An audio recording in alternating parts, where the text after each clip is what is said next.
কার্ডিফের এই millennium stadium আর্সেনালের জন্য বরাবরই এক বিশেষ স্মৃতির নাম। 2005 সালে প্যাট্রিক ভিয়েরার পেনাল্টি শুটআউটে ম্যানচেস্টার ইউনাইটেডকে হারিয়ে এফএ কাপ জয়, কিংবা কমিউনিটি শিল্ডে ফ্যাবিও ভিয়েরার স্পট কিকে সিটিকে স্তব্ধ করে দেয়া। আর্সেনালের ট্রফি জয়ের রসায়নে এক অদ্ভুত সমীকরণ তৈরি করে এই পেনাল্টি শুটআউট।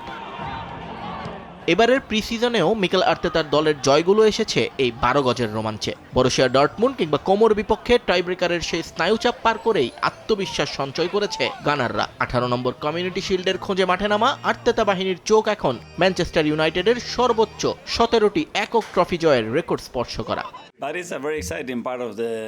এই ম্যাচে আমাদের সেরা রূপটা দেখাতে হবে। মৌসুমের প্রথম ট্রফিটা জিতে আসর শুরু করাই আমাদের মূল লক্ষ্য। প্রথম দিন থেকেই যেন আমরা নিজেদের সর্বোচ্চ পর্যায়ে থাকতে পারি, সেভাবেই আমরা নিজেদের প্রস্তুত করছি, কারণ এটাই আমাদের মানদণ্ড।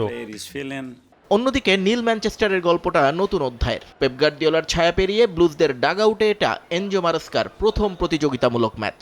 গত মে মাসে চেলসিকে হারিয়ে এফএ কাপ জেতা সিটি প্রি-সিজনে বেশ চাঙ্গা মেজাজে ছিল। কে লিগ একাদশ আর অ্যাটলেটিকো মাদ্রিদকে হারিয়ে আত্মবিশ্বাসী সিটির ট্রফি ক্যাবিনেটে এখন শোভা পাচ্ছে 7টা কমিউনিটি শিল্ড, যার শেষটা এসেছিল 2024-এ।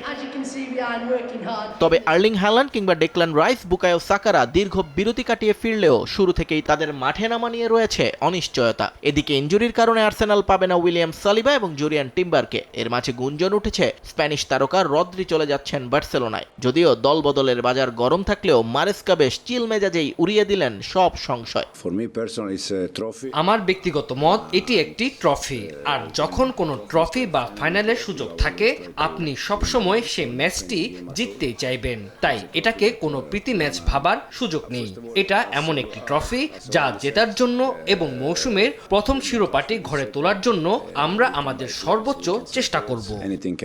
75 মিলিয়ন পাউন্ডে আর্সেনালে যোগ দেওয়া ব্রুনো গিমারেসের অভিষেক নাকি ওমর মারমুশের ঝলক? কার্ডিফের গ্যালারিতে লাল বনাম নীলের লড়াইয়ে কে হাসবে শেষ হাসি? অতীতের ছায়ায় নতুন হিসেব মেলানোর এই মহারণে কার হাতে উঠবে প্রথম শিরোপা, জানার অপেক্ষায় ফুটবল দুনিয়া।